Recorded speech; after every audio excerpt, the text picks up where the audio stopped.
I think it's about giving people, hope, because they feel that they are being disinherited from what's theirs, from their land, from their resources, from their jobs, from their identity. They feel that their sense of collective identity will be subsumed. So I think this election, more than anything else, is about giving them hope and giving them that sense of security and dignity and assurance that we'll fight for them, even though they feel very disillusioned with politicians, to be honest.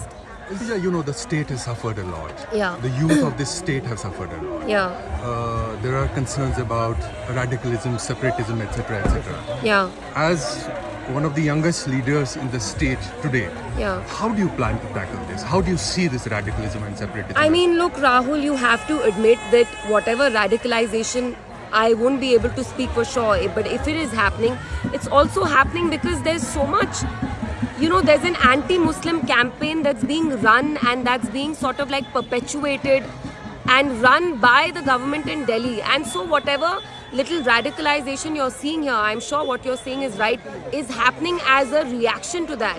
So you see, there are lots of people here who feel that there's a need to assert their religion more because they feel that there's a gang in Jharkhand that is doing mob lynching. They feel that there are mob lynchings happening in Rajasthan, in Jharkhand, which kind of like makes them feel that no, we also need to assert ourselves. I'm not justifying it, but I'm just trying to explain what is happening because Muslims, Jammu Kashmir is the only Muslim majority state in India, and because they feel that their religion is under threat, and when they see all these lynchings and the marginalization, economic, political, socialization, marginalization of Muslims happening, the radicalization, I feel, is a reaction to that.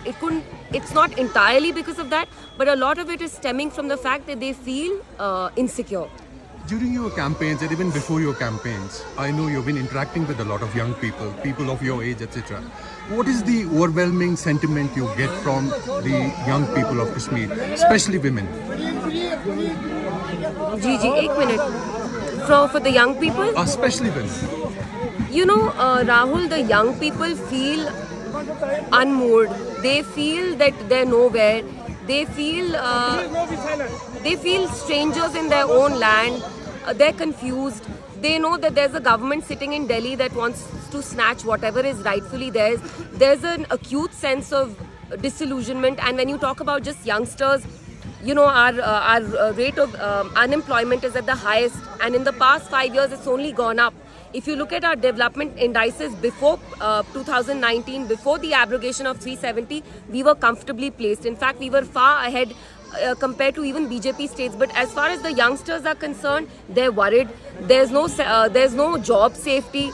There's growing unemployment. There's a drug pandemic. Two very good journalists, Kashmiri journalists, one of them being Irfan Mehraj, recently won a very prestigious award for this documentary they did on the drug crisis.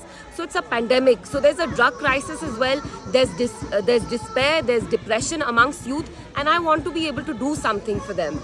Thank you for speaking to us, Iltija. Thank you.